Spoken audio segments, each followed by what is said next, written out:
Hello అండి, అందరికీ నమస్తే. Good morning. నేను మీ శ్రీనివాస్ని. న్యూస్ అనాలిసిస్ వీడియోకి స్వాగతం. ప్రతి ఒక్కరూ లైక్ చేయండి. మీరు లైక్ చేస్తేనే ఛానల్ కొత్త వాళ్ళకి వెళ్తుంది అండ్ ఎక్కువ వ్యూస్ వస్తాయి అండ్ సబ్స్క్రిప్షన్స్ పెరుగుతాయి. మీ అందరికీ కూడా లైక్ చేయమని రిక్వెస్ట్ చేస్తున్నాను. ఇక కంటెంట్లోకి వెళ్ళిపోతే 2434 కోట్లు మూలుగుతున్నాయంట. ప్రభుత్వ శాఖలకు చెందిన మనుగడలో లేని బ్యాంకు ఖాతాల్లో 100 కోట్లకు పైగా సొమ్ములున్నాయి. జిల్లా అధికారులు ఆ నగదును తీసుకుంటే స్థానిక అవసరాలకు వినియోగించుకోవచ్చని ఇటీవల కలెక్టర్ల సదస్సులో ఆర్థిక శాఖ అధికారులు సీఎం చంద్రబాబుకు నివేదించారు. వాటిని తీసుకొని మీ జిల్లాల్లో వినియోగించుకోండి అని సీఎం కలెక్టర్లకు సూచించారు. ఈ తరహా మనుగడలో లేని ప్రజల వ్యక్తిగత బ్యాంకు ఖాతాల్లోనూ భారీగా నిల్వలు మూలుగుతున్నాయి. ఏదైనా బ్యాంకు ఖాతాలో 2 ఏళ్ల పాటు లావాదేవీలు చేయకుంటే అది స్తంభిస్తుంది. ఈకేవైసీ చేస్తే బ్యాంకు స్థాయిలోనే దీన్ని పునరుద్ధరిస్తారు. 10 ఏళ్ల పాటు పట్టించుకోకుంటే బ్యాంకు అధికారులు ఆ ఖాతాలో ఉన్న మొత్తాన్ని రిజర్వ్ బ్యాంకులోని డిపాజిటర్స్ ఎడ్యుకేషన్ అవేర్నెస్ ఫండ్కు జమ చేస్తారు. ఇలా బ్యాంకు ఖాతాలు బీమా పరిహారం, పింఛన్లు, ఫండ్లు, ఇతర క్లెయిమ్ చేయమని నగదు దేశవ్యాప్తంగా 1.84 లక్షల కోట్లు ఉంటే రాష్ట్రంలో 2434 కోట్లు మనుగడలో లేని సొమ్ము ఉందని చెప్పి రాశారండి. ఖాతాల్లో నగదు అనేది ఒకటో అంశం రాశారు. ఇక అన్నిటికంటే మెయిన్ ఏంటంటే పవన్ కళ్యాణ్ గారు నిన్న పదవీ బాధ్యత అనే జనసేన పార్టీ మీటింగ్ పెట్టి వైఎస్ఆర్ కాంగ్రెస్ పార్టీ వాళ్ళకి స్ట్రాంగ్ వార్నింగ్ ఇచ్చారు. అంటే ఇంకా పవన్ కళ్యాణ్ గారు ఈవెన్ ఒక 2 రోజుల కిందట కూడా వైసీపీకి సంబంధించిన ఫేక్ ప్రచారం మీద వైసీపీ వాళ్ళ మీద వార్నింగ్ ఇచ్చారు. మేము యోగి తరహా ట్రీట్మెంట్ ఇస్తాము అని. అలాగే నిన్న కూడా చెప్పారు, వైసీపీ వాళ్ళు ఇలా బరితెగిస్తున్నారు, బెదిరింపులకు పాల్పడుతున్నారు, ఇంక ఊరుకోవద్దు అని. ఆ పార్టీ వాళ్ళ పేర్లు చెప్పడం కూడా నాకు ఇష్టం లేదు. అదొక రౌడీల సమూహం అనిపిస్తుంటుంది నాకు. వారి విధానాల పట్ల ప్రజలకు ఇబ్బంది కలుగుతుంటే వారితో గొడవ పెట్టుకునేందుకు సిద్ధమే. రాజ్యాంగ పరిధిలో సిద్ధాంతపరంగా పోరాటం చేస్తాం, కాదు కూడదు అంటే చొక్కా మడిచి ముందుకు వస్తాం అని వైకాపాను ఉద్దేశించి పవన్ కళ్యాణ్ చేసిన వ్యాఖ్యలు. భయం వద్దు, మళ్ళీ ఆ పాలన రాదు.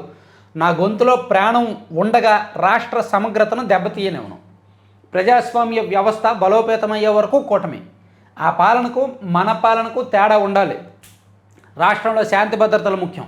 భయపడకుండా అధికారులు చర్యలు తీసుకోవాలి. ఉప ముఖ్యమంత్రి పవన్ కళ్యాణ్. సో నిన్న జనసేన పార్టీ పరంగా నిర్వహించిన పదవీ బాధ్యత అనే మీటింగ్లో జనసేన పార్టీ తరపున ఎన్నికైన నామినేటెడ్ పదవుల చైర్మన్లు, రకరకాల కార్పొరేషన్ చైర్మన్ వీళ్ళందరూ ఉన్నారు కదా, వాళ్ళందరికీ ఆయన మాట్లాడుతూ వైకాపా మళ్ళీ అధికారంలోకి రాదు, రానివ్వను, అసలు నా గొంతులో ప్రాణం ఉన్నంత వరకు రాష్ట్ర సమగ్రత దెబ్బతీది అనేటట్టు ఆయన మాట్లాడారు. అలాగే సీఎం చంద్రబాబు గారు నిన్న క్రైస్తవుల భద్రత, గౌరవానికి భంగం కలగనివ్వం, అందరి కోసం పనిచేసే ప్రభుత్వం మాది, 24వ తేదీ సాయంత్రంలోగా పాస్టర్ల పెండింగ్ వేతనాలు జమ, ఇందుకోసం 51 కోట్లు, అసంపూర్తిగా ఉన్న క్రిస్టియన్ భవన్ నిర్మాణం పూర్తి చేస్తాం, సెమీ క్రిస్మస్ వేడుకల్లో ముఖ్యమంత్రి చంద్రబాబు. క్రైస్తవుల భద్రత, గౌరవానికి ఎట్టి పరిస్థితుల్లోనూ భంగం కలగనివ్వమని సీఎం చంద్రబాబు స్పష్టం చేశారు. ప్రతి మతాన్ని గౌరవిస్తామని కూటమి ప్రభుత్వం అందరి కోసం పనిచేస్తుందన్నారు. ఇది క్రైస్తవులకు సంబంధించి ఇప్పుడు క్రిస్మస్ ఉంది కాబట్టి వాళ్ళకి ఇవ్వాల్సిన పాస్టర్లు పెండింగ్ వేతనాలు ఇస్తామని చెప్పారు. నిన్న సెమీ క్రిస్మస్ వేడుకలు జరిగాయి, అదొకటి చూడొచ్చు. అలాగే విజయవాడలో అంట యాక్చువల్లీ 2 నెలల కిందట విజయవాడ ఉత్సవం నిర్వహించారు కదా, ఇప్పుడు ఆవకాయ్ అమరావతి అనే ఉత్సవం, సాంస్కృతిక ఉత్సవాలు నిర్వహిస్తారంట. తెలుగు సినిమా, సాహిత్యం, కళల వైభవం చాటి చెప్పేలా కార్యక్రమాలంట. మంత్రి దుర్గేష్. సో అంటే విజయవాడని అండ్ అమరావతిని ఏదో ఒక విధంగా ప్రమోట్ చేయడానికి కొత్త కార్యక్రమాలు చేపడుతున్నారు. దానిలో భాగంగా పర్యాటక శాఖ ఆధ్వర్యంలో తెలుగు సినిమా, సాహిత్యం, కళల వైభవాన్ని చాటి చెప్పేలా విజయవాడ వేదికగా జనవరి 8 నుంచి 10 వరకు అంటే 3 రోజుల పాటు ఆవకాయ్ అమరావతి సాంస్కృతిక ఉత్సవాలు నిర్వహించనున్నట్టు రాష్ట్ర మంత్రి కందుల దుర్గేష్ చెప్పారట. పేరు బాగుంది కదా, ఆవకాయ్ అమరావతి. అచ్చమైన మన తెలుగుదనం అండ్ మన ఆంధ్ర ఇది ఉద్భవించేలాగా, ఫరడ వెళ్ళేలాగా మంచి పేరు పెట్టారు. గోవింద 50 కిలోల బంగారం మాయం. తిరుపతిలో శ్రీ గోవిందరాజస్వామి వారి విమాన గోపురం పనుల్లో మాయాజాలం. 30 విగ్రహాల ధ్వంసం. వైకాపా పాలనలో మరో కుంభకోణంపై విజిలెన్స్ విచారణ. అమ్మో, 50 కిలోల బంగారమా? ఏదో పెద్ద టీటీడీని దోచుకుతున్నారండి వీళ్ళు. తిరుమల కొండపైన కాదు, కొండ కింద వైకాపా హయాంలో అక్రమాలు చోటు చేసుకున్నాయి. ఒకవైపు తిరుమలలో పరకామంలో చోరీ, కల్తీనయ్యి, వస్త్రాల కొనుగోళ్ల అవినీతి అంశాలపై విచారణ జరుగుతుండగా, తాజాగా తిరుపతిలోని శ్రీ గోవిందరాజస్వామి వారి విమాన గోపురం పనుల్లో 50 కిలోల బంగారం మాయమైందనే ఆరోపణలపై విజిలెన్స్ విభాగం లోతుగా విచారణ జరుపుతోంది. 30 విగ్రహాలు ధ్వంసమైన విషయం కూడా తెరపైకి వచ్చింది. 2022-23 పనుల్లో బంగారు తాపడం చేయడానికి భారీగా బంగారం కొనుగోలు చేశారు. అందులో 50 కిలోలు మాయమైందంట. అమ్మో, ఏం చేశారండి తిరుమల నీళ్ళు. 5 ఏళ్ళ అధికారం ఇస్తే తిరుమలలో 100 కోట్లు మెక్కినట్టున్నారు. ఇంకా బయటకు వస్తూనే ఉన్నాయి. ఇక విదేశాలకు వెళ్ళే విద్యార్థుల్లో ఏపీనే టాప్. ప్రవాసంలో విద్యపై భారతీయుల ఖర్చు 6.2 లక్షల కోట్లు. విదేశాల్లో చదివే భారతీయ విద్యార్థుల్లో ఆంధ్రప్రదేశ్ వాసులు అత్యధికంగా ఉన్నట్టు నీతి ఆయోగ్ తెలిపింది. Internationalisation of higher education in India దేశంలో ఉన్నత విద్య అంతర్జాతీయీకరణ పేరుతో సోమవారం ఒక నివేదిక విడుదల చేసింది. 2016లో 46,818 మేర ఉన్న ఏపీ విద్యార్థుల సంఖ్య 2018 నాటికి 62,771, 2020లో మాత్రం 35,614కి తగ్గింది. కానీ 2024 లెక్కల ప్రకారం సో ఓవరాల్గా ఆంధ్రప్రదేశ్ నుంచి ఎక్కువ మంది ఉన్నారనేది నీతి ఆయోగ్ నివేదిక. అమరావతిలో ఆధునిక సాంస్కృతిక కేంద్రం ముఖ్యమంత్రి చంద్రబాబు ఆదేశం. 103.96 కోట్లతో క్వాంటం భవనం. సిఆర్డీఏ అథారిటీ సమావేశంలో పలు కీలకమైన నిర్ణయాలు తీసుకున్నారు. నేడు క్వాంటమ్ టాక్, వేల మంది టెక్ విద్యార్థులతో వర్చువల్గా కార్యక్రమం. క్యూబిట్, వైజర్ సంస్థల భాగస్వామ్యం. అమరావతిని క్వాంటమ్ టెక్నాలజీ హబ్గా తీర్చిదిద్దడంతో పాటు భవిష్యత్ అవసరాలకు అనుగుణంగా నైపుణ్య మానవ వనరులను తయారు చేసేందుకు క్వాంటమ్ ప్రోగ్రాం చేపట్టినట్టు రాష్ట్ర ప్రభుత్వం ఒక ప్రకటనలో తెలిపింది. క్వాంటమ్ టాక్ పేరిట మంగళవారం టెక్ విద్యార్థులతో సీఎం గారు వర్చువల్గా ప్రసంగించనున్నారంట. తర్వాత నకిలీ మద్యానికి చెక్ పెట్టేలా లిన్ అంటే లిక్కర్ ఐడెంటిఫికేషన్ నెంబర్. రాష్ట్రంలో నకిలీ మద్యానికి సంబంధించి ఒక మొబైల్ యాప్ తీసుకొచ్చారు కదా, అందులో ప్రతి మద్యం సీసం మీద ఒక లిన్ ఉంటుందంట, లిక్కర్ ఐడెంటిఫికేషన్ నెంబర్ ఉంటుందంట. సో దాంతో వాళ్ళు స్కాన్ చేసి ఆ నెంబర్ చెక్ చేస్తే అది ఎక్కడ తయారైంది ఏంటనేది మొత్తం డీటెయిల్స్ ఉంటాయి. ఇక 3 ప్రాంతాల్లో డీ ఎడిక్షన్ సెంటర్లు. సీఎం చంద్రబాబు ఆదేశం. తరచూ తాగునీటి పరీక్షలు నిర్వహించాలని సూచన. ఇక ఉపాధి హామీలో సవరణలు వెనక్కి తీసుకోవాలి. సీఎంకు సిపిఐ జాతీయ కార్యదర్శి రామకృష్ణ విన్నతి. వైకుంఠ ద్వార దర్శనంలో సామాన్యులకే ప్రాధాన్యం. తొలి 3 రోజులు డిప్, తర్వాత వచ్చేవారికి అనుమతి, తర్వాత నేరుగా వచ్చేవారికి అనుమతి. ఏఐ టెక్నాలజీతో క్యూ లైన్ల పరిశీలన. మంత్రి ఆనంద్.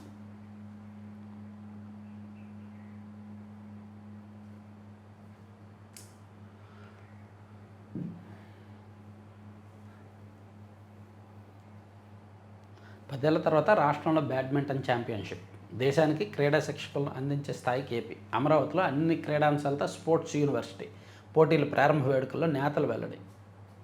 మంచిది, అధికారులు చెప్పారు, నేను ఆమోదించా. ఆ తర్వాత ఏం జరిగిందో గుర్తులేదు. సిట్ విచారణలో చెవిరెడ్డి. నెయ్యి టెండర్ల నిబంధనలు ఎందుకు సడలించారు, ఎవరు ఒత్తిళ్లు, ప్రయోజనాలు ఆ సవరణలకు. తిరుమల కల్తీ నెయ్యి సరఫరా కేసులో వైకాపా నేతను ప్రశ్నించిన అధికారులు.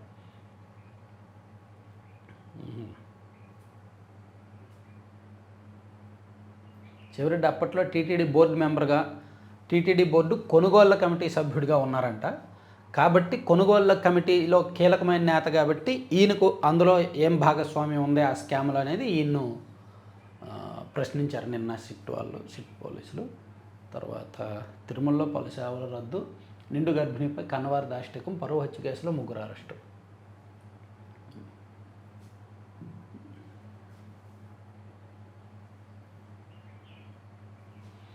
క్షయవ్యాధికి త్వరలో భారత్ బయోటెక్ టీకా. 2026 ప్రారంభంలో 3వ దశ పరీక్షలు. దాచుకోవచ్చు, అవసరంలో వాడుకోవచ్చు. రాష్ట్రంలో బ్యాటరీ స్టోరేజ్ ప్రాజెక్టులు. 1000 మెగావాట్ల సామర్థ్యం. రాష్ట్రంలో చాలా సబ్స్టేషన్లో అంట విద్యుత్ నిల్వ చేసే స్టోరేజ్లు, బ్యాటరీలు తీసుకొస్తున్నారంట. బ్యాటరీ స్టోరేజ్ ప్రాజెక్టులు. ఇది మంచి ప్రాజెక్టు, కొత్తగా వస్తుంది. ఇప్పుడు వరకు ఏంటంటే మనం ప్రోడక్ట్ ఉత్పత్తి అవుతున్న విద్యుత్తుని యాజ్ ఇట్ ఈజ్ తరలించి సరఫరా చేసి వాడేసుకోవాలి.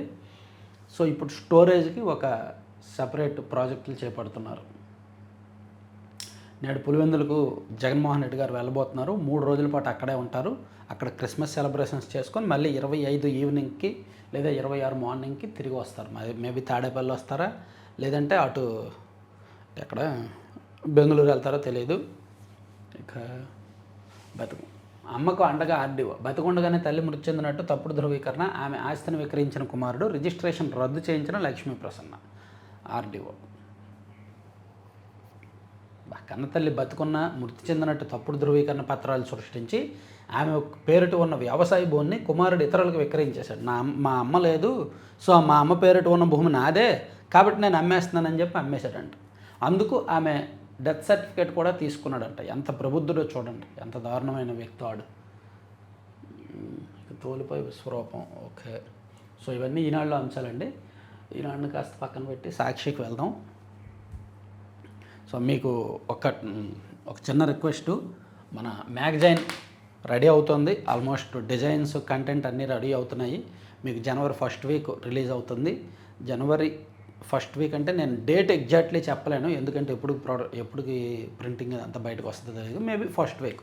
సో దాని ఆవిష్కరణ విజయవాడలో మీటప్ పెట్టి సబ్స్క్రైబర్స్ సమక్షంలోనే లాంచ్ చేస్తాము, ఆవిష్కరిస్తాము. విజయవాడ మీటప్కి రావాల్సిన వాళ్ళు, రావాలి అనుకుంటున్న వాళ్ళు 7207071231 నెంబర్కి వాట్సాప్లో మెసేజ్ చేయండి, విజయవాడ మీటప్కి వస్తామని. అలాగే ఎవరికైనా మ్యాగజైన్ కావాలి అనుకుంటే, మీకు ఆ సంచిక మీ ఇంటికి డెలివరీ చేయాలి అనుకుంటే ఈ నెంబర్లో మాకు మ్యాగజైన్ కావాలి అని కూడా పెట్టండి. విజయవాడ మీటప్కి రావచ్చు, మీటప్కి వస్తే అక్కడ మ్యాగజైన్ ఇస్తాం. లేదు ఇంటికి డెలివరీ చేయాలన్నా ప్రతి నెల వస్తుందండి. ప్రతి నెల 1st వీక్లో మీకు డెలివరీ చేస్తాం మ్యాగజైన్. సో అది కంటెంట్ కొంచెం డెప్త్గా ఉంటుందన్నమాట. సో అంటే యాక్చువల్లీ ప్రింటెడ్ ఎడిషన్స్ చదవడం మానేశారు జనం, కానీ మనం అలవాటు చేయాలి. దానికి కొత్త తరహా కంటెంట్, భిన్నమైన కంటెంట్ రీసెర్చ్ చేసి ఇవ్వాలి. ఆ ప్రయత్నమే మేము చేస్తున్నాం. రాజకీయాల్లో అండ్ పరిపాలనలో ట్రాన్స్పరెన్సీ అండ్ అకౌంటబిలిటీ కోసం. సరే, అది పక్కన పెడితే రెవెన్యూ సెన్స్, పేరుకుపోతున్న అర్జీలు, పేరుకే సదస్సులు, ఫిర్యాదులపై ఏమాత్రం స్పందించని చంద్రబాబు సర్కారు. ఇది మరీ దారుణం. చంద్రబాబు సర్కారే అండి. అసలు రెవెన్యూలో ఎవరికో ఒకరికి న్యాయం జరుగుద్ది, ఒకరికి అన్యాయం జరుగుద్ది. అది తప్పదు. అది రెవెన్యూకి సంబంధించి ఏ సమస్య అయినా సరే, అది సరిహద్దు గొడవ కావచ్చు, ల్యాండ్ రికార్డులు కావచ్చు, ఏదైనా సరే. ఇప్పుడు నా పేరిట రికార్డులు ఉంటాయి, నా పేరిట భూమి ఉంటుంది. ఆన్లైన్లో ఏ విఆర్ఓనో ఎంఆర్ఓనో వేరే వాడి దగ్గర డబ్బులు తీసుకొని వాడికి రాసేస్తాడు ఆన్లైన్లో. సో నేను కంప్లైంట్ ఇస్తాను, నిజానికి నాకు జెన్యూన్, నేను కంప్లైంట్ ఇస్తాను. ఇచ్చినప్పుడు అధికారులు పరిశీలించి ఈ భూమి ఈడిదే శ్రీనివాస్తే కాబట్టి నా పేరుని ఇస్తారు. అప్పుడు వాడు ఊరుకోడుగా, వాడు ఇమీడియట్గా కంప్లైంట్ చేస్తాడుగా, నా పేరిట ఆన్లైన్లో ఉన్న భూమిని వాడు మార్చేశాడు అని. నిజానికి వాడికి తప్పే కావచ్చు, తప్పు అయినా సరే వాడికి అవకాశం ఉంటుంది, కంప్లైంట్ ఇస్తాడు. ఎందుకంటే వాడి పేరిట ఆన్లైన్ వెళ్ళాయి కాబట్టి. అంటే ఇక్కడ ఎంత జెన్యూనిటీ ఉన్నా సరే నాణ్యానికి రెండో వైపు ఫిర్యాదు ఉంటుంది. కాబట్టి నేను వెళ్ళి ఫిర్యాదు చేసి నాకు న్యాయం నేను తీసుకుంటే, న్యాయం పొందితే, ఇంకొకడు నాకు అన్యాయం జరిగిందని చెప్పి వెళ్ళి కంప్లైంట్ ఇస్తాడు. కాబట్టి రెవెన్యూలో సమస్య పరిష్కారమైనా మళ్ళీ ఫిర్యాదులు వస్తూనే ఉంటాయి. ఎందుకంటే రెవెన్యూ సమస్యలో రెండు వైపులు కూడా ఒకటికి న్యాయం జరుగుద్ది, ఇంకొకటికి అన్యాయం జరుగుద్ది. ఆ అన్యాయం జరిగినోడు ఊరుకోడు, మళ్ళీ కంప్లైంట్ ఇస్తాడు. అది సో ఇది కామన్. తరాలు మారినా, యుగాలు మారినా, ఎన్ని మారినా సరే మన వ్యవస్థ ఉన్నంతకాలం ఇది కామన్. ఎన్ని పేపర్లో ఎన్ని రకాలుగా రాసినా సరే ఇది పోదన్నమాట.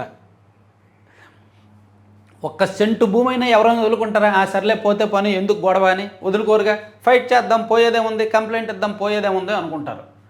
కాబట్టి ఇది ఇంతే, రెవెన్యూలో సహజమే. ప్రభుత్వాలు దీని మీద హడావిడి చేయడం కూడా అనవసరం. ఇదిగో ఉదాహరణకి చూడండి, బాపట్ల జిల్లా కర్లపాలెం మండలం బత్తులవారిపాలెంలో నివసించే చెమట మార్కు సర్వే నెంబర్ సోన్సోలో 1.48 ఎకరాల పొలం ఉంది. డాక్యుమెంట్లన్నీ ఆయన పేరుతోనే ఉన్న తటవర్తి సాయి, పందరబోయిన శ్రీను అనే వ్యక్తులు ఆ సర్వే నెంబర్లో 1.22 ఎకరాలను ఆక్రమించుకున్నారు. ఇప్పుడు మార్క్ ఫిర్యాదు చేస్తాడు. అప్పుడు అధికారులు మార్క్కి న్యాయం చేస్తారు అనుకుందాం. అప్పుడు ఈ తటవర్తి సాయి, పందరబోయిన శ్రీను ఊరుకోరుగా, వాళ్ళు కంప్లైంట్ చేస్తారు తర్వాత. అప్పుడు అది ఫిర్యాదే. కాబట్టి రెవెన్యూ అర్జీలు అంటే ఇలాగే ఉంటాయి. దీన్ని ఎంత పరిష్కరించాలన్నా సరే మళ్ళీ ఇంకొకటి వచ్చి కంప్లైంట్ చేస్తూనే ఉంటాడు. కాబట్టి రెవెన్యూ అనేది పూర్తి స్థాయి ప్రక్షాళన జరగాలి. ఆన్లైన్లో రికార్డులు మార్పిడి చేసినప్పుడు ఆ ఎంఆర్ఓ ధృవీకరించాలి. ఇంకా నేను అన్ని రకాలుగా అప్పుడు అంటే ఎంఆర్ఓల్ని భయపెట్టాలి. ఆన్లైన్లో నువ్వు తప్పుడు రికార్డులు మారిస్తే, నీ డిజిటల్ సైన్ దుర్వినియోగం చేస్తే నీ ఉద్యోగం పోతుంది అని చెప్పి రెవెన్యూలో అధికారులు ముందు దారిలోకి వస్తే వ్యవస్థ దారిలోకి వస్తుంది. కానీ అలా రాదు. ఇక 350 కోట్ల బకాయిలు ఎప్పుడు ఇస్తారు? చంద్రబాబు ప్రభుత్వంపై మండిపడ్డ చిత్తూరు జిల్లా మామిడి రైతులు అంటండి, పోలీసులను ఉసుగొల్పి తమను అణిచివేస్తోందని ఆగ్రహం. 40 ఫ్యాక్టరీల కోసం 40,000 మందిని రోడ్డున పడేశారు. 4.30 లక్షల టన్నుల పంట తోలి 7 నెలలైనా అతిగతి లేనిపోయినాం. నేతలకు చెప్పినా, ఫ్యాక్టరీల చుట్టూ తిరిగినా ఫలితం శూన్యం. విసుగెత్తి చిత్తూరు కలెక్టరేట్ను ముట్టడించిన మామిడి రైతులు. అప్పుడెప్పుడో అన్నారు మామిడి రైతులకు మేము డబ్బులు ఇస్తామని. సో ఇవ్వలేదంట, ఇప్పటికీ ఇవ్వలేదంట. 350 కోట్లు ఇవ్వాలంట మామిడి రైతులకి. సో అది వాళ్ళు రైతులు ధర్నా చేశారు. ఇటువంటి సమస్యలు మాత్రం ప్రభుత్వం సీరియస్గా తీసుకోవాలి. ఈ ఫ్రీబీస్ అవి ఇవి ఇచ్చాకంటే రైతుల విషయంలో కొంచెం అలర్ట్గా ఉంటే మంచిది ప్రభుత్వం. ఇక ఏపీ సెట్స్ షెడ్యూల్ విడుదల. వివిధ విద్యా కోర్సులకు నిర్వహించే ఉమ్మడి ప్రవేశ పరీక్షలకు రాష్ట్ర ఉన్నత విద్యామండలి సోమవారం షెడ్యూల్ విడుదల చేసింది. ఓకే, అయ్యా నీ కాళ్ళు ముక్కుతా పింఛన్ ఇప్పించండి. తిరుపతి కలెక్టరేట్లో సోమవారం పింఛన్ కోసం ప్రజా సమస్యల పరిష్కార వేదిక పీజీఆర్ఎస్కు దివ్యాంగులు, మానసిక రోజులు, వితంతువులు, వృద్ధులు పెద్ద ఎత్తున చేరుకున్నారు. ఇవిగో సాక్ష్యాలు. రోడ్డెక్కితే బాధుడు నిజమే. గత నెల 26న సీఎం చంద్రబాబు సమీక్షలో సెస్ల ప్రతిపాదన. ఒకసారి సెస్ విధించాక ఎన్నేళ్ళైనా కొనసాగింపే. 1500 కిలోమీటర్ల అంతిమ వ్యయం 15,326 కోట్లు. మరి కిలోమీటర్కు 10 కోట్లు వ్యయం కాదా? కాంట్రాక్టర్కు 15 ఏళ్లలో చెల్లింపు అంగీకారం. 60% వడ్డీతో కలిపి 6 నెలలకు ఒకసారి చెల్లింపు. సాక్షి కథనానికి రహదారులు, భవనాల శాఖ వివరణ. పీపీపీలో ఇస్తున్నారు కొన్ని రోడ్లు. పీపీపీలో ఇచ్చే దానిలో భాగంగా ఎవరైతే రోడ్లు మెయింటైన్ చేస్తారో, కడతారో వాళ్ళకి, ఆ గుత్తేదారులకు భారీగానే ప్రభుత్వం ఇవ్వబోతోంది సెస్సుల రూపంలో వసూలు చేసి. అది దీన్ని రాశారు. చంద్రబాబు రాష్ట్రంలో 2 వరుసల రోడ్లపైన టోల్ వసూలు. తొలి దశలో 7 రోడ్లలో టోల్ వసూలుకు నిర్ణయం. 470 కిలోమీటర్ల రోడ్లకు టోల్ రూపంలో ఏడాదికి 96.03 కోట్లు వస్తుంది. ఇలా టోల్ గేట్లు పెట్టి, రాష్ట్ర రహదారుల మీద కూడా టోల్ గేట్లు పెట్టి, ఆ టోల్ ద్వారా వచ్చిన అమౌంట్తో రోడ్లు నిర్వహణ చేయబోతున్నారు. ఇది రాష్ట్ర రహదారులకు టోల్ అనేది ఫస్ట్ టైం, ఇంతకుముందు జరగలేదు. ఇక పల్నాడులో జంట మాచల. ఎందుకు వచ్చావు నువ్వు?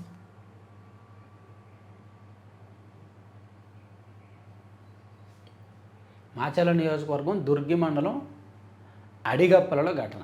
మాచల నియోజకవర్గంలో ఇంకా తగ్గట్లేదా? ఒకే సామాజిక వర్గానికి చెందిన టీడీపీ నాయకులు వర్గపోరుతోనే జరిగినట్టు అనుమానం అంట. అన్నదమ్ముల హనుమంతు, శ్రీరామ్మూర్తిని ఆదివారం రాత్రి సంవత్సరం కిందట అన్నదమ్ములు ఇద్దరు కోటేశ్వరరావు, వెంకటేశ్వరరావు అనే వాళ్ళని ప్రత్యర్థులు హతమార్చారు. అందులో మాజీ ఎమ్మెల్యే గారి హస్తం ఉందని ఈ మధ్య కేసు నమోదైంది, అరెస్ట్ చేశారు. ఇప్పుడు ఇది ఒకటి జరిగింది. తెలుగుదేశం పార్టీలో ఆధిపత్య పోరు మరో ఇద్దరిని బలి తీసుకుంది. వెల్దుర్తి మండలం గుండ్లపాడులో జరిగిన జంట మరొక ముందే దుర్గి మండలం అడిగొప్పల్లో ఓ వర్గం మరో వర్గంలోని 2 సోదరులను హతమార్చింది. బా, ఈ మాచల నియోజకవర్గం ఏంటో. సో దీనిలో ఫ్యాక్ట్స్ ఏంటి, నాణ్యానికి రెండో కోణం ఏంటో బయటకు వస్తాయి, చూద్దాం, కనుక్కుంటా. తర్వాత కేజీ బేసిన్లో చమురు వెలికితేతకు వేదాంతకు అనుమతి. కృష్ణా గోదావరి బేసిన్ పరిసరాల్లోని కృష్ణా జిల్లాలో 20 ప్రాంతాల్లో చమురు, సహజవాయువు నిక్షేపాలు వెలికితేతకు వేదాంత లిమిటెడ్ సంస్థకు ప్రభుత్వం అనుమతించింది. 189 టన్నుల గోమాంసం పూడ్చివేతకు సిద్ధం. నవంబర్ 3న విశాఖ శివార్లో శ్రీమిత్ర మైరన్ ఏజెన్సీ కోల్డ్ స్టోరేజ్లో భారీగా మాంసం గుర్తింపు. శాంపిల్ పరిశీలించగా అధికంగా గోమాంసం ఉన్నట్టు నిర్ధారణ. విదేశాలకు ఎగుమతి చేస్తున్న మహమ్మద్ ఫర్హాన్తో పాటు మరో 2 అరెస్టు. సో దీన్ని పూడ్చివేతకు సిద్ధమయ్యారంట. తర్వాత మద్యం లాటరీ విధానంపై పోదం సమీక్ష. మద్యం షాపుల యజమానులకు మార్జిన్ పెంపుపై కసరత్తు చేయండి. మద్యం దుకాణాలపై ఏఆర్ఈటీ మినహాయింపుపై పరిశీలించండి. ఎక్సైజ్ శాఖ సమీక్షలో సీఎం చంద్రబాబు. మార్జిన్ పెంచకపోతే మాత్రం మద్యం దుకాణాలు ఇంకెవరూ తీసుకోరు. నెక్స్ట్ టైం ఇప్పటికి మార్జిన్ సరిపోట్ల, వాళ్ళకి 14% మార్జిన్ ఇస్తున్నారు, అది దేనికి సరిపోట్ల. ఆ ఎక్సైజ్ డిపార్ట్మెంట్ అధికారులకు లంచాల రూపంలో వెళ్ళిపోతుంది. ఒక్కొక్క జిల్లాలో ఒక్కోలా ఉన్నాయి లంచాలు. ఇప్పుడు ప్రకాశం జిల్లా పశ్చిమ ప్రాంతంలో 40,000 నుంచి 70,000 వరకు నడుస్తుంది. శ్రీకాకుళం జిల్లాలో కొన్ని ప్రాంతాల్లో 70,000, 60,000 నడుస్తుంది. ఉమ్మడి పశ్చిమ గోదావరి జిల్లా ప్రాంతంలో 1,00,000 రూపాయల వరకు నడుస్తుంది. అలా ఏరియాని బట్టి ఒక్కొక్క మద్యం షాపు నుంచి ఎక్సైజ్ డిపార్ట్మెంట్కి లంచాలు నడుస్తున్నాయి ఏరియాని బట్టి. సో వాళ్ళకి సరిపోవట్లేదు, అందుకని మార్జిన్ పెంచమని అడుగుతున్నారు. ఒకవేళ మార్జిన్ పెంచకపోతే మాత్రం నెక్స్ట్ టైం ఎవడో మద్యం షాపులు తీసుకోవడానికి సిద్ధంగా లేరంట. ఎందుకంటే అందరూ లాస్లో, దాదాపుగా 90% లాస్లో ఉన్నారు మద్యం షాపులు తీసుకున్న వాళ్ళు. నేడు పులివెందులకు వైఎస్ జగన్ ఓకే. స్టార్లింక్ శాటిలైట్లకు ముప్పంట. కృత్రిమ ఉపగ్రహాలను కూల్చేసే అధునాతన ఆయుధ తయారీతో రష్యా నిమగ్నమైందని పశ్చిమ దేశాలు అనుమానిస్తున్నాయి.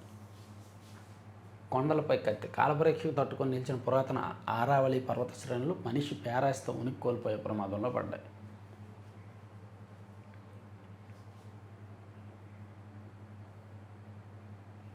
ఆనియన్ క్వీన్ ఉల్లి నిల్వల సంరక్షణకు ఓ పరికరాన్ని కనిపెట్టింది కళ్యాణి షిండే. మంచిది. విశాఖపట్నంలో ఆల్రెడీ ఫస్ట్ T20 జరిగింది, ఇండియన్ ఉమెన్ టీం గెలిచింది. మళ్ళీ రెండో T20 కూడా విశాఖపట్నంలోనే జరగబోతోంది. ఓకే, పక్కెళ్ళిపోమ్మ.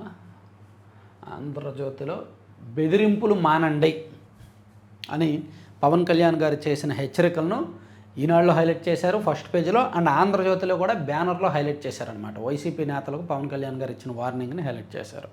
అండ్ తాట తీస్తున్నారు, నేరస్తులపై పోలీసులు ఉక్కుపాదం, శాంతి భద్రతల విషయంలో కఠిన వైఖరి, రేపిస్టులకు తమ మార్కు ట్రీట్మెంట్, ఫిర్యాదు అందిన వెంటనే కటకటాల్లోకి, రౌడీలు డాన్లపై పీడీ యాక్ట్, నిందితులను రోడ్లపై నడిపిస్తూ జైలుకు, గంజాయి బ్యాచ్పై కొరడ, ఎవరు చట్టాలు ఉల్లంఘించిన కేసులు, చంద్రబాబు పవన్ హెచ్చరికలతో చర్యలు. ఓకే, భూ కబ్జాదారులను కూడా చేయాలి, భూములు కబ్జాలు చేస్తున్నారు, భూ కబ్జాదారులను కూడా వదలకూడదు. అమరావతిలో సాంస్కృతిక కేంద్రం, గడువులోగా క్వాంటమ్ కంప్యూటింగ్ సెంటర్, రైతుల సమస్యలను సత్వరం పరిష్కరించాలి, పర్యాటకులను ఆకట్టుకునేలా గ్రీనరీ పార్కులు. ఓకే, తర్వాత గర్భిణి గొంతు నొక్కి కడుపుపై తన్ని. జగన్ పుట్టినరోజు వేడుకల పేరిట అరాచకం, శ్రీ సత్యసాయి జిల్లాలో అమానవీయ ఘటన, ఏలూరు జిల్లాలోనూ రెచ్చిపోయిన శ్రేణులు, పోలీసుల కాలర్ పట్టుకున్న నలుగురు, రక్తాభిషేకాలు రప్పారప్ప కార్యకర్తలపై చర్యలు. చిత్తూరు ఉమ్మడి అనంతలో 34 మందిపై కేసులు. బా, అసలు వైసీపీ వాళ్ళు జగన్మోహన్ రెడ్డి గారి పుట్టినరోజు సందర్భంగా అరాచకాలు చేశారు రాష్ట్ర వ్యాప్తంగా. నాకు అర్థం కాల, నేను అసలు దాని మీద నిన్న వీడియో చేద్దాం అనుకున్నా, కానీ నేను నిన్నంతా హైదరాబాద్లో కొంచెం బిజీగా ఉండి చేయలేకపోయాను. కానీ ఒకచోటేమో జగన్మోహన్ రెడ్డి గారి ఫ్లెక్సీకి రక్తాభిషేకం చేశారు, ఆ మేక తలకాయ కోసం అభిషేకం చేశారు. ఇంకో చోట దారిని వెళ్ళేవారిని కొట్టి మరీ చేశారు, ఇంకో చోట పోలీసుల్ని కాలర్ పట్టుకొని బెదిరించారంట. అమ్మో, పొరపాటున వాళ్ళు అధికారంలో ఉంటే టపాసులు పేల్చొద్దు, నాకు ఇబ్బందిగా ఉంది అని అడిగిన ఓ 7 నెలల గర్భిణీపై దౌర్జన్యానికి దిగారు. ఆమె గొంతు పట్టుకొని కడుపుపై కాలితో తన్నారు. దీంతో ఆమె ఆసుపత్రి పాలైంది. ఈ అమానవీయ ఘటన సత్యసాయి జిల్లా తనకల్లు మండలం ముత్యాలవారిపల్లి గ్రామంలో ఆదివారం రాత్రి జరిగిందంట. జగన్మోహన్ రెడ్డి గారి పుట్టినరోజు సందర్భంగా వైసీపీ వాళ్ళు చేసిన అరాచకాలు చూడండి ఎలా ఉన్నాయో. వాళ్ళు అధికారంలోకి వస్తే రాష్ట్రాన్ని ఉంచుతారా? రాష్ట్రంలో సామాన్య ప్రజలను ఉంచుతారా? అమ్మో.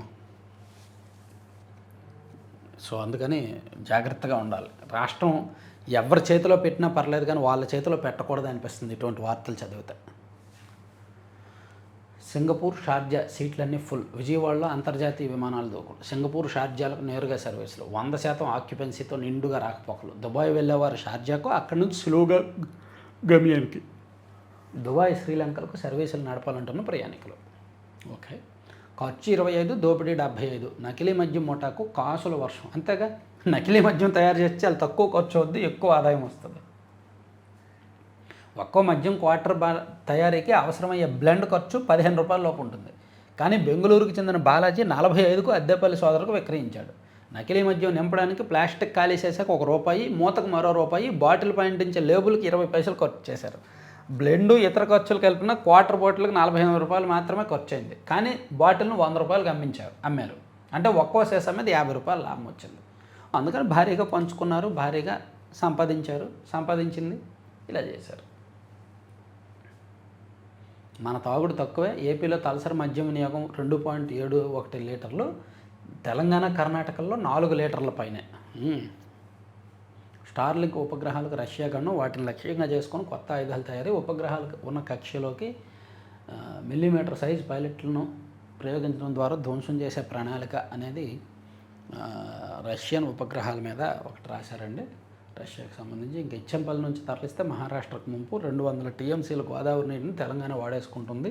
గోదావరి కావేరీ అనుసంధానంపై ఏపీ స్పష్టీకరణ, నేడు ఎన్డబ్ల్యూడిఏ భేటీ.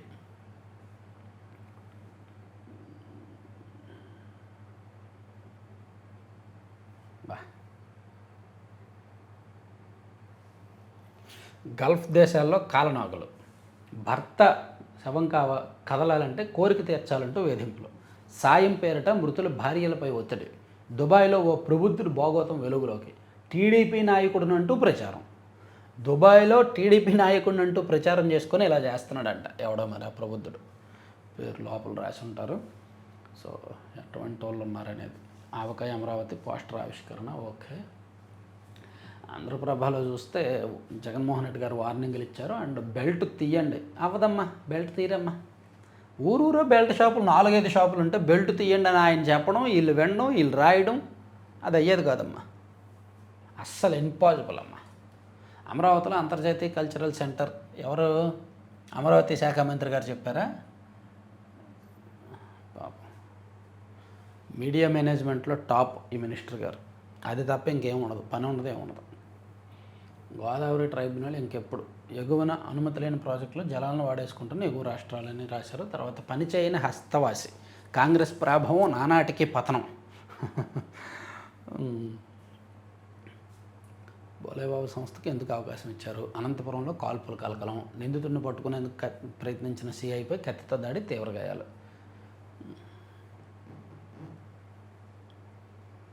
సమస్యల పరిష్కారానికి కరెంట్ వల్ల జనబాట. ఓకే, సో ఇవ్వండి 3 పత్రికల్లో వచ్చిన వార్తాంశాలు.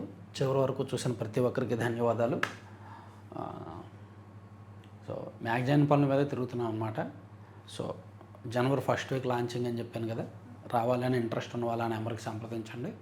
సో కంటెంట్ లైక్ చేయండి, మీ మిత్రులందరికీ కూడా షేర్ చేయండి. Thank you.